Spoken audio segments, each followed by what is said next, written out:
Well, hello again, my friends, and welcome back to Carpo's channel.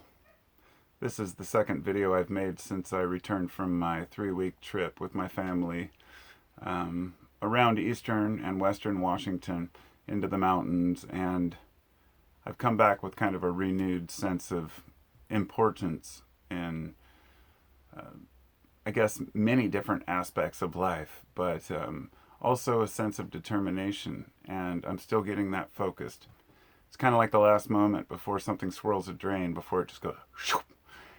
I feel like that's how I feel. I'm like flushing some of those wasteful thoughts and ideas I had about what I was willing to spend time on in my life. And I've grown impatient in a lot of aspects of my life, not for lack of progress, but for lack of my own action upon things that affect me negatively. In the past, I learned, for example, if you have a friend that is always getting in trouble, and or they're always, you know, getting other people in trouble, especially it seems to go hand in hand. It's best to just abandon, that relationship at least for a time. If you have a friend who, is a tweaker, for example, everybody knows that no tweaker can be trusted. It's just something that most people who understand tweakers live by. Even a tweaker will tell you no tweakers can be trusted. Point being that I've abandoned a lot of friends and a lot of kind of just ignored a lot of people in my life because of that. And it's selfish. But, when I was up at the river and I met this guy who had a school bus, we got to talking. We ended up camping for a few days together. And we got to talking about being selfish. And he was 50, I'm 44. And he was saying how he just got really into guitar. His name's Jared, and really nice guy. He said, he got really into guitar, and then he decided that's what he wanted to do. He'd already been through making money and working towards being this great businessman and being recognized and splurging on things, and moved to just, I want to play a couple gigs at a local bar and just have fun and enjoy myself and kind of live, spur of the moment. A lot of people can't understand that. In a world where we're constantly told that what matters is progress and being a better person, which means getting a better job and moving forward in the ranks, it's all nonsense.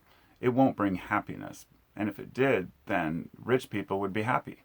And as you can see, clearly they're not. They end up moving towards power over, money. And then they move from power to ego, to where we have leaders all around the world now who have no interest in the people whatsoever, but only in themselves. And that's become a trait that people celebrate. So, coming back to town, after reading some of the headlines, it's like, to most of us, the world seems small, right now, especially when people are online. But it doesn't seem so small when you're out in the woods. And it's important to have that perspective, or out in the desert, or anywhere where there's no people, where there's no buildings, where there's no progress. The world doesn't seem so small out anymore when you're out there, and you become insignificant. And instead of that making me feel inferior or weak, it makes me feel strong. It makes me feel like part of a larger system, a system that has existed for billions of years, as opposed to mankind's little century-long plights towards this or this or this. Whether it's driven by religion or by capitalism or by socialism, communism, every culture has tried to find a way to live in harmony. But so many people are pushed to the margins, and we're forced to deal with people, with bureaucracy, with friends we don't like, or family we don't like, or jobs we don't like, or trips to work that take freaking hours. So we're forced into this society, all of us. As I mentioned, when I was driving somewhere, I was talking with my wife, I think, and I was saying, there was a time when if you didn't like the way a society operated, you could leave and go into the woods, or people would banish you to the woods. There is nowhere to banish people to anymore, and there's nowhere to escape to anymore. Even Antarctica is battled over through oil and resources and minerals and shipping lanes and oil. It's just absolutely bonkers what humans have done to this world and to ourselves. So what is the solution? Um, First off, like-minded people are hard to come by. And when I say like-minded, your idea of like-minded might be completely different from mine. There is a certain subset of people, a sect of a group of humans, which I find is maybe 5% or less, maybe even less. I don't know. But I tend to be attracted to people who share similar values and ideals. So, for example, if I go to a concert, a Dead show, or a Fish concert, there's a lot of shitbags out there, but there's also a lot of good people. And you meet a lot of people who really care about one another. If you go to a wealthy golf course, you might have a completely different view of what is important to humans. No offense to those who love golf, because every time I bring something up about golf, somebody's like, but I like golf. I'm like, hey man, nothing wrong with that. But I still would not mind seeing all the golf courses turned into community gardens. Honestly, it's a small sacrifice for a bigger cause, but that's for another time. So when I say that like-minded people are hard to find, in my mind, that means honesty. And honesty is first and foremost. It's the most valuable trait a person can have and to share with others is honesty and integrity. Those two things hand in hand, honesty and integrity. And let me explain what I mean by honesty is obvious, but integrity is a little more complicated.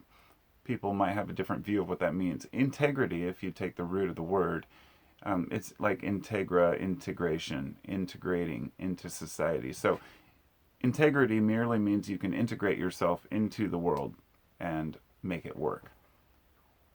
It doesn't necessarily mean that you have some pious values or higher moral judgment, but that becomes part of it. Because in order to live in harmony, you have to have certain higher judgments and values. And yes, they do exist. It's not just some dog-eat-dog like Aleister Crowley world where do what thou wilt, which was his quote of just do whatever you want. No, not if it comes at the cost of others' freedoms. And that's what that guy Jared and I were talking about, was how important it is to realize that other people's freedoms cannot be infringed for our own to exist. And that's complicated. But honesty is first and foremost. Being honest, being kind. It doesn't matter if a person has totally different interests. When we were out camping, we also met some other people, and this one guy, we were sitting by the campfire. We just met him. Seemed like a pretty nice guy. He'd had a rough past, and he was kind of a born-again Christian / Trump supporter, and he was telling my wife and I over the campfire how the COVID thing, he was talking about how he went into a store without a mask and how people looked at him funny, and he was like, well, screw you. It's all bullshit. It's all just or my wife said, what are you trying to gain from that? And he said, well, it's just a ploy to get Trump out of office by the Democrats. And we got into kind of this discussion about it, totally civil and kind, but he basically brought up the whole Epstein thing and how he's going to expose this and that. It was like an Alex Jones recital. The guy meant well. We had respectful discussion, and we left the conversation after we were done, and we got tired and went to bed. And nobody fought about it or hated each other. We were discussing politics over a campfire. I kind of cringed because I didn't want to talk about it, but it's important that we are able to interact without hating each other or thinking, oh, you're just a dumbass. It's important to really say, I want everyone to realize that there's bigger fish to fry than what the media talks about. There's more important things in life. This book I found on the shelf earlier, Be Here Now. I thought, oh, what a perfect, appropriate book. Be Here Now is a book by Ram Dass, and it's done in this kind of poetic format. As you can see, all the pages are very unique and interesting. And I was thinking, what's a good example of something that, the two extremes. One, the Be Here Now, and number two, Jared Diamond's Collapse, which is all about the collapse of societies. It's how societies choose to fail or succeed. And there was a documentary made on this, but the book is phenomenal. the mistakes that we've made in the past as a society, these points that we're at right now. And, you know, at this point in my life, it's strange. After coming back after a few weeks, YouTube feels so cheesy and fake and false to me that I didn't even want to make videos. But then I realized, no, I built something different than just commercialization. I'm not just here to sell you merch or, you know, I fucking hate the channels that are out there aimed at kids, you know, the old, I don't even remember their names. Thank God they're starting to fade from memory. Jake and whatever Jake Paul and, you know, his brother. They're just idiots out there trying to sell merchandise to kids and get people to buy shit. That's one of the small problems that we face as a society. But when I thought about it, I thought, you know, that's such a trivial thing. That's a parent's choice to educate their kids, or, you know, the ability of a person to discern truth. That is a small problem, but that's what we focus on. Hollywood, what's going on with certain celebrities? Who's fucking who? Oh man, who's cheating on who? And, you know, which celebrity got busted drunk driving? You know, I'm constantly just face palming what I see around me as being important. So, as I said, going out into the wilderness really helps you to recalibrate that and remember, you know, it's not something that I forget though. Even in my daily life when I'm stuck here all winter, I'm still just dreaming of the spring when I can go back out into nature and go out and see the sun and the light clouds on the horizon and a beautiful mountain range. And I honestly feel for all of you who live in Florida. Places like that, Nebraska maybe there's some mountains in Nebraska too, but those flat areas where there's really nothing out there, I feel like it just makes life seem flat. The places I've been to that are boring just make me feel bored. And I only say that out of, you know, maybe it's to push myself to go out into the mountains more since I live right here. I'm within an hour or so of Mount St. Helens. Mount Adams is like an hour and a half away. Beautiful places. And I'm not sitting here saying we all need to go back out into nature and just live like hunters and gatherers at all. I am saying that I feel like people need a reset and a recharge. It's the closest you can get to a psychedelic experience. You know, spending time in the woods in silence without having to take anything. And I know psychedelics aren't for everyone and shouldn't be. But anyhow, YouTube feels pretty fake for me. And even though I talk about things that I find important, and social media generally it's a two-sided thing. It sucks. It's horrible. I feel like it's destroying us. People are believing all these crazy conspiracy theories, and I was going to make a whole video about this, but Frontline just recently did an episode about this, and then Vice did a thing, I think, about it. Both just tearing apart the whole the Frontline episode that aired the other day, tore apart the whole Alex Jones thing from the beginning to end. And I'll tell you, I used to personally argue with Alex Jones on his channel until he blocked me, and that was back when, you know, YouTube was very young and the dude didn't have a whole group of cronies working for him to spread his bullshit lies. But people believe anything now, and it is a huge problem. It's a fact that everyone wants to just, the minute you talk about conspiracies, there's somebody to bring up vaccines. There's a couple subscribers that always talk about the trade centers or a new world order, the reptilians, all things that I've studied as much as I possibly can. And at one time gave a little credence to, but quickly realized it was just propaganda. So on to the next main point here is to slow down and smell the frickin' roses. I'm serious. Like, that saying cannot be overstated. It's slow down, stop, and enjoy a flower. Enjoy the moment of where you're at. I'm telling you this because it's something that I've had to learn the hard way. When I was younger, my family and I would go out, you know, in my 20s, I'd take my son out. We'd go travel around to Montana, go up to Glacier, then down to Yellowstone. We'd see the brown signs, because I call myself, like, I guess a brown sign stopper now. Like, the brown signs that show you, oh, there's a viewpoint ahead or a historical site ahead, and be like, no, we got to get where we're going. We got to get where we're going. This metaphor is carried with me into the modern day to where now I stop at every damn brown sign, every campground, everywhere I possibly can, even if it takes a few minutes out of my trip, because there's no rush to get anything done. There really isn't. What's the hurry? Especially if you're going camping. Do you really have to get there that quick? Is 5 minutes out of your day for a viewpoint going to change it? It seems like a hassle. Get out of the car. For us, it's a school bus, so we've got to open the door, put the dog on a leash, watch out for traffic. But it is worth it. And it's still worth it to stop and smell the flower on your way to work. Take a longer route. You know,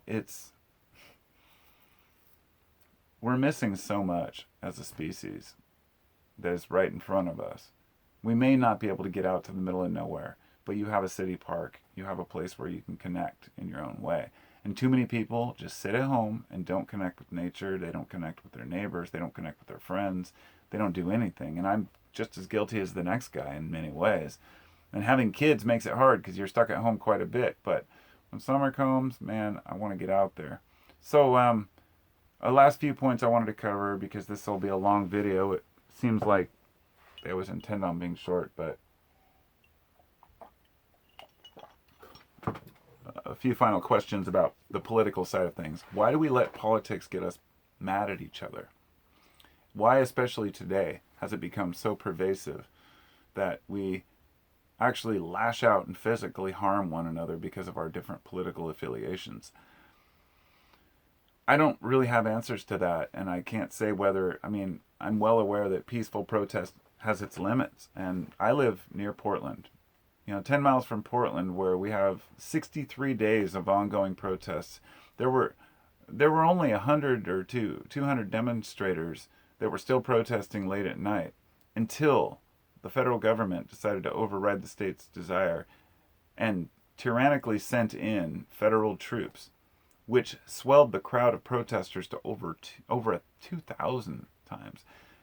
It multiplied them by like 10, just because the more people that see that they're being, that people are stepping on their toes. And this whole protest, the whole thing that's going on, is so much bigger than the whole BLM. We all know this. This is a general frustration with government. Police forces are run by governments, and governments determine where funding goes. They remove mental health funding and they put it into police forces to buy them tanks. Of course the people are going to get angry. They're not being taken care of. If you're an American and you think that it's okay to send in federal troops for any protesters, you're missing the whole point. It's the same thing that happened with the Bundy Ranch. People felt that they were being wronged, and so they sent in federal troops, but at that point everybody was against it, or at least on the right. And we get mad at others in politics because people make stupid choices. As somebody said the other day, why the hell are we sending out probes to look for intelligent life in the universe when there's questionable intelligence here on Earth? Or why are we sending probes to Mars when we can't even take care of our own goddamn planet? And it's sad. It really is. So the answer to the question that I asked originally, why do we get mad at politics and what's going on in the world, is because it affects us. All of us. We live in this country. We live in this world. We have to be aware of politics. And the point of bringing that up was that when you go out and try to escape by moving away or buying land, going into the woods, you're still affected by it. There's homesteading laws that are completely not homesteading necessarily, but just if you buy a piece of land, like the folks we met out there were saying, the city was coming in and harassing them about where they can build a pit toilet and what they should be doing with their land. And it's frustrating when you think that you can buy a piece of land outright and do what you want with it, and you find out you can't. The other side of that is that in places, for example, like Texas, where there's no zoning laws at all, where the people say, we don't want any of your rules, then they have entire neighborhoods built right next to chemical plants, which have leaks, and many people get sick. And it's very difficult to navigate that, because that's what a society is. It's being able to work together to say what's best for the most people, kind of utilitarian in a way. And somebody's always going to be oppressed, somebody's always going to be hurt, but it seems like the corporations always win out, And that's another reason people are always pissed off. So I wanted to say, because I was going to make this video last night, and I was going to do a live one, but I had technical issues. These riots and protests are way bigger than Black Lives Matter. COVID is way bigger than masks or elections. Poverty is way bigger than food stamps or people leeching off the system. And finally, the wealth gap is way bigger than GDP, gross domestic product, or stocks in the stock market. We've been convinced that that the health of our nation is determined by how stocks are doing. We lost 33% of GDP last quarter. Does that mean anything? Not really. To the average person, what matters is, can they feed their family? Can they pay their bills? It's a very simple premise. And we live in a world where that's becoming more and more difficult. I should say a nation, not a world, because it's not fair to put that on the whole world. But that's why Americans are pissed, and that's why things are probably going to get worse. And books like Collapse kind of explain, this age of decadence that we're in. And most of all, I think what's frustrating is that you and I, people, were treated like idiots by our government, by our the media, by the movie industry, by the music industry. We're treated like morons. Our phone companies, our cable companies, everything's consolidated. And all I can say on a final note here, I guess the positive side is here. Limit your frustrations. Limit what bothers you. Speak your mind. Sometimes you might have to be rude to people. Lord knows, man, I've had to be a little bit overly brutal sometimes to people to just get them to leave me alone. And I'm not talking about physical violence. I'm just saying, when somebody says something to me that I feel is, poking or prodding or something, I'll just say exactly how I feel. I don't play games. And letting go of games in my life was one of the best things that I ever did. I can tell when a person is trying to guilt trip me. I can tell when a person is trying to troll me or lie to me or harass me or rip me off.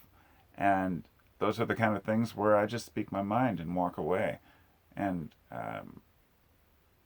at the same time, you still can't get away from it completely, because much of the system that's put in place is way beyond what we can control. You still have to pay taxes. You pay taxes through what you buy, through your gasoline, through registering your car, all these rules that we play by. And the hope is that we can all cooperate enough to realize that we don't owe each other shit. We only owe each other respect. That's the only thing that we really owe each other. Mutual respect, and that is only if it's given to us. If we feel like we're slighted, then, we should, speak out accordingly. But at the same time, limit the amount of contact we have with things that negatively affect us.